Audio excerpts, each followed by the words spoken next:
Hello friends, എല്ലാവർക്കും നമസ്കാരം. നിങ്ങളേവരും കാത്തിരിക്കുന്ന നയനയുടെയും ആദർശിന്റെയും നാളത്തെ വിശേഷത്തിലേക്ക് എല്ലാ കൂട്ടുകാർക്കും സ്വാഗതം.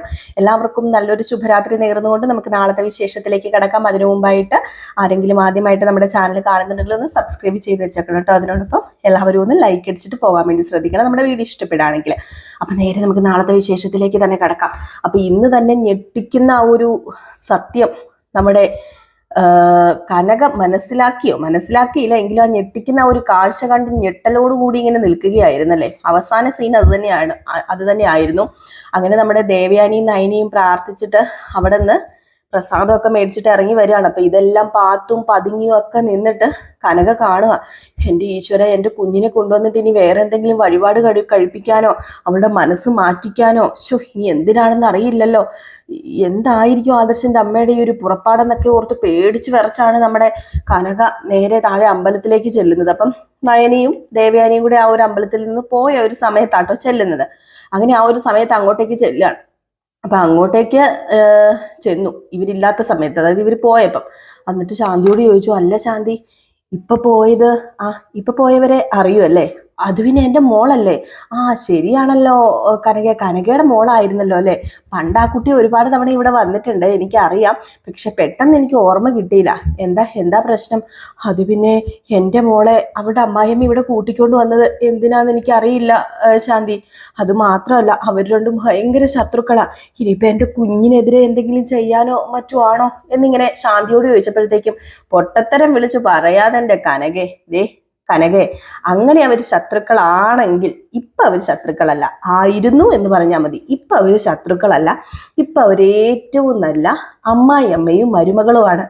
എനിക്ക് തോന്നുന്നത് ഇപ്പൊ ഈ ലോകത്തിൽ വെച്ച് ഏറ്റവും നല്ല അമ്മായിയമ്മയും മരുമകളും കനകയുടെ മകളും കനകയുടെ മകളുടെ അമ്മായിയമ്മയും തന്നെയാണ്. കാരണം ഇവിടെ വന്ന് ഒരു പ്രായച്ചിത്ത പൂജയൊക്കെ ചെയ്തിരുന്നു.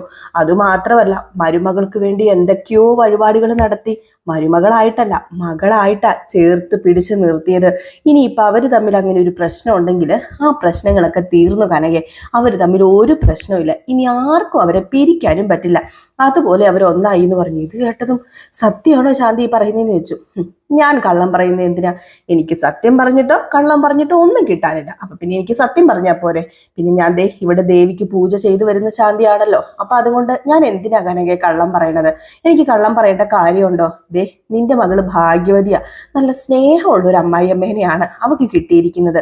നീ തെറ്റിദ്ധരിച്ചിരിക്കുന്നതാണ് അവളുടെ അമ്മായിയമ്മ ഭയങ്കരിയാണെന്നും അവളോട് സ്നേഹമില്ലെന്നൊക്കെ.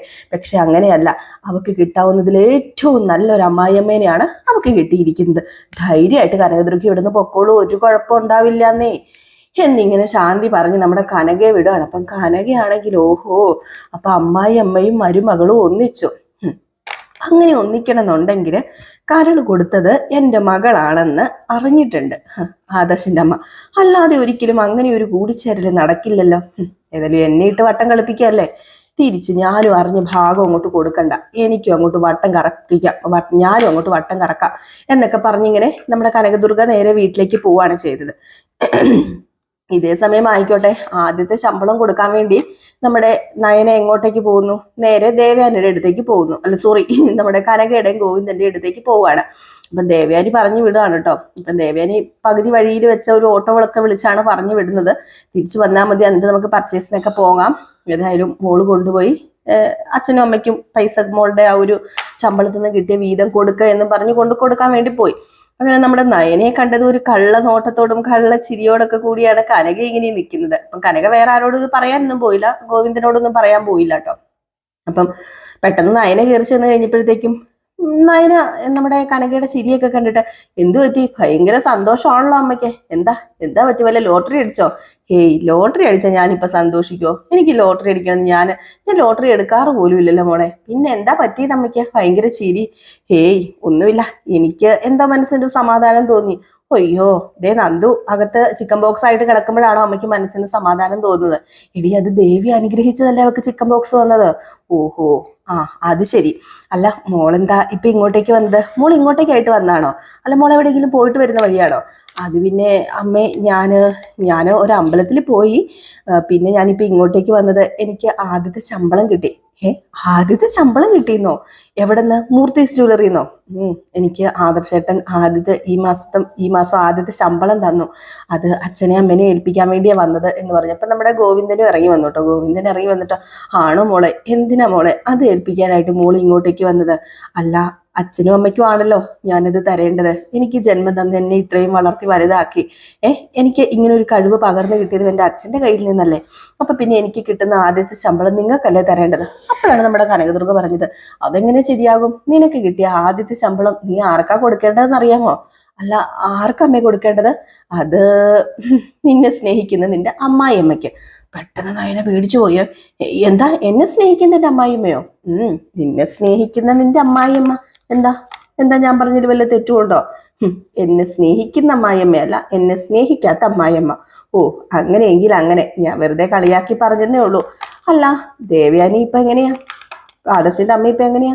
മോളോട് സ്നേഹത്തിലാണോ അതോ? ഒരു സ്നേഹവും ഇല്ലമ്മേ, ശത്രുതയിൽ തന്നെയാ. ഇപ്പോഴും എന്നെ കണ്ണിന് കണ്ടുകൂടാ. പിന്നെ ആദർശേട്ടൻ എന്തെങ്കിലും പറയുന്നൊക്കെ ഓർത്തിട്ടാണ് എന്നെ സ്നേഹിക്കുന്നത്, അല്ലാതെ എന്നോട് വലിയ സ്നേഹമൊന്നും ഇല്ലമ്മേ എന്ന് പറഞ്ഞപ്പോ ആയിക്കോട്ടെ ആയിക്കോട്ടെ, എങ്കിൽ പിന്നെ മോളൊരു കാര്യം പോകാൻ നോക്ക് എന്നിങ്ങനെ പറയാം. മനസ്സിലിങ്ങനെ വിചാരിക്കാം, നിന്റെ അമ്മ നിന്നെ കാത്തു നിൽക്കുന്നുണ്ടായിരിക്കും അമ്മായിയമ്മ, എന്തിനാ മോളെ വെറുതെ ഇവിടെ കിടന്ന് വട്ടം ചുറ്റുന്നത് എന്നുള്ള രീതിയിൽ മനസ്സിലിങ്ങനെ. ഈ സമയം നമ്മുടെ നയന ഇവർക്ക് കൊടുക്കാനുള്ള വിഹിതമൊക്കെ കൊടുത്തിട്ട്, അതായത് ഇവർക്ക് വിഹിതമല്ല, അതിൽ നിന്നൊരു പങ്ക് കൊടുത്തിട്ട് പോവുകയാണ്. അപ്പം തിരിച്ചു പോകുന്നത് ടെക്സ്റ്റൈൽസിലൊക്കെ കയറണം. അതുമല്ല, ഇതിനിടയിൽ ഒരു മുല്ലപ്പൂ ചൂടുന്ന സീന് നിങ്ങൾ കണ്ടു കാണും. അത് നമ്മുടെ കനകദുർഗ കാണുന്നുണ്ട് കേട്ടോ. അമ്പലത്തിനടുത്തുള്ള ക്ഷേത്രത്തിൽ നിന്ന് മുല്ലപ്പൂ ഒക്കെ ചൂടിപ്പിക്കുന്നത് നമ്മുടെ ദേവയാനി തന്നെ തലയിൽ മുല്ലപ്പൂ ഒക്കെ വെച്ച് കൊടുക്കണം. അപ്പം അങ്ങനെ കുറച്ച് സീനുകളൊക്കെ ഉണ്ട്. അതൊക്കെ നമ്മുടെ കനക കണ്ടു. ഏതായാലും കനക ദൈവത്തിനോട് മനസ്സ് നിറഞ്ഞ് പ്രാർത്ഥിച്ചു. എൻ്റെ പ്രാർത്ഥന ദൈവം കേട്ടല്ലോ. എൻ്റെ മോൾക്ക് നല്ലൊരു ജീവിതവും നല്ലൊരു ഭർത്താവിനെയും അമ്മായിയമ്മയും, ആകെ അമ്മായിയമ്മയുടെ ഒരു കുറവല്ലേ ഉണ്ടായിരുന്നുള്ളൂ, അമ്മായിയമ്മേനെയൊക്കെ ദൈവം കൊടുത്തല്ലോ എന്നുള്ള രീതിയിൽ ഇങ്ങനെ പ്രാർത്ഥിച്ചു. ഈ സമയത്തായിക്കോട്ടെ നമ്മുടെ ജാനകിയും ജലജയ്ക്കും ഒരു സമാധാനവും ഇല്ല കേട്ടോ. ജാനകി ആണെങ്കിൽ ഈ ഏടത്തി ഇത് എവിടെ പോയതാ ഈ സമയത്ത്, ഏടത്തി എന്തിനാ ഇവിടെ നിന്ന് പോയത് എന്നൊക്കെ ഇങ്ങനെ ജലജയോട് ചോദിക്കണം. അപ്പം ജലജ പറഞ്ഞു, അത് പിന്നെ ഏടത്തി എവിടെ പോയതാകാനാ, അമ്പലത്തിൽ പോകുന്നൊക്കെയാ പറഞ്ഞത്. അമ്പലത്തിൽ പോകുന്ന വേറെ ഒന്നിനും വേണ്ടി അല്ലായിരിക്കും, ആ നയനെ മുടിഞ്ഞു പോണെന്ന് പ്രാർത്ഥിക്കാനായിരിക്കും. അങ്ങനെ എനിക്ക് തോന്നുന്നില്ല ജലജ, നയനെ മുടിഞ്ഞു പോണെന്ന് ഏടത്തി പ്രാർത്ഥിക്കുന്ന എനിക്ക് തോന്നുന്നില്ല. അപ്പോഴത്തേക്കുമാണ് പെട്ടെന്ന് നമ്മുടെ നവ്യ വരുന്നത്. അപ്പൊ നവ്യ വന്നിട്ട് എൻ്റെ അമ്മായിയമ്മയുടെ മനസ്സിലിരിപ്പ് എൻ്റെ അമ്മായിയമ്മ തുറന്നു പറഞ്ഞു. അല്ലാതെ ആദർശേട്ടൻ്റെ അമ്മയുടെ മനസ്സിലിരിപ്പേ എൻ്റെ അമ്മായിയമ്മ അങ്ങ് ഏറ്റുപിടിച്ച് പറയുമെന്ന് വേണ്ടേ. ആദർശേട്ടൻ്റെ അമ്മയ്ക്ക് നല്ല മാറ്റമുണ്ട്, ഇപ്പം നയനെ സ്നേഹിച്ചു തുടങ്ങിയിട്ടുണ്ട്. അതുപോലെ നിങ്ങളുടെ മനസ്സൊന്നും മാറാൻ പോകുന്നില്ലെന്ന് എനിക്ക് നന്നായിട്ട് അറിയാം. പിന്നെ മനസ്സ് മാറിയവരുടെ മനസ്സിനെ കുറിച്ച് എന്തിനാ ഇവിടെ വെറുതെ നിന്ന് ചർച്ച ചെയ്യുന്നത് എന്ന് പറഞ്ഞപ്പോൾ ജാനകി പറഞ്ഞു, വന്നല്ലോ, എന്തെങ്കിലും പറഞ്ഞിട്ടുണ്ടല്ലോ ഉടനെ അനീതിക്ക് സപ്പോർട്ടായിട്ട് വന്നേക്കും. പണ്ട് ഇങ്ങനെയൊന്നും അല്ലായിരുന്നല്ലോ. അല്ല, ഞാനൊരു കാര്യം ചോദിക്കട്ടെ, പണ്ട് ഇളയമ്മ ഇങ്ങനെയായിരുന്നോ? ഇളയമ്മ നയനെ തലയെ പൊക്കി പിടിച്ചോണ്ട് നടക്കുമായിരുന്നല്ലോ. അന്ന് അവള് നല്ലവളായിരുന്നല്ലോ. അന്ന് അവള് എല്ലാ ഗുണങ്ങളും എല്ലാം നല്ല സൽസ്വഭാവമുള്ള ഒരു പെണ്ണായിരുന്നല്ലോ. ഇപ്പൊ പിന്നെ എന്താ പറ്റിയത്? ഇപ്പൊ പറ്റിയത് എന്താണെന്ന് നിനക്ക് അറിയില്ലല്ലേടി. നിന്റെ അനിയത്തി ഒറ്റ ഒരുത്തിയാടി ഇതിനൊക്കെ കാരണം. കൂടുതൽ എൻ്റെ അനിയത്തിമാരെ കുറിച്ച് സംസാരിക്കേണ്ട, അതെനിക്ക് ഇഷ്ടമല്ല. ഞാൻ ഈ വിഷയം ഇവിടെ കൊണ്ട് സ്റ്റോപ്പ് ചെയ്യുക. നിങ്ങൾ പരദൂഷണം പറയുകയോ എന്ത് വേണമെങ്കിലും ചെയ്യുക. ഇനി പണ്ടാരാണ്ട് പറഞ്ഞിട്ടുള്ളത് പോലെ എന്താണ്ട് എൻ്റെ വാല് കുഴലിലിട്ടാൽ നേരെ ആവില്ലല്ലോ. അതുകൊണ്ട് നിങ്ങളെ പറഞ്ഞ് നന്നാക്കണം എന്നൊന്നും എനിക്കില്ല എന്നൊക്കെ പറഞ്ഞിട്ട് നമ്മുടെ നവ്യ അങ്ങ് പോയിട്ടോ. ഇതേ സമയം ടെക്സ്റ്റൈൽസിൽ കയറി ഡ്രസ്സൊക്കെ മേടിക്കുകയാണ്. അപ്പം നമ്മുടെ നവ്യക്കുള്ള ഡ്രസ്സാട്ടോ മേടിക്കുന്നത്. 7ാം മാസത്തെ ചടങ്ങിൽ ഡ്രസ്സ് മേടിക്കാൻ വേണ്ടി വന്നതാണ്. അപ്പൊ നമ്മുടെ ദേവയാനി തന്നെയാണ് സെലക്ട് ചെയ്യുന്നത്. ഏറ്റവും നല്ല കൂടിയ സാരി നോക്കി, നല്ല സാരി നോക്കി സെലക്ട് ചെയ്യാണ്. അപ്പൊ ഈ സമയമാണ് നമ്മുടെ വേണുവും അനാമികയും പിന്നെ രേവതിയും കൂടെ വരുന്നത്. അപ്പൊ ഇവര് 3 പേരും ടെക്സ്റ്റൈൽസിൽ വരികയാണ്. അപ്പൊ അവരെന്തോ ആവശ്യങ്ങൾക്ക് വേണ്ടി വരുന്നതാണ്. അവർക്ക് ദൂർത്തടിപ്പാണല്ലോ. അപ്പം വീട്ടിൽ വന്നതാണല്ലോ മകൾ. അപ്പം എന്തെങ്കിലുമൊക്കെ പർച്ചേസ് ചെയ്യാൻ വേണ്ടി ആയിരിക്കും ആ ഒരു സമയത്ത് വരുന്നത്. അപ്പൊ ഈ ഒരു സമയത്ത് തന്നെയാണ് ഇവരിവിടെ സാരി സെലക്ട് ചെയ്തുകൊണ്ടിരിക്കുന്നതും.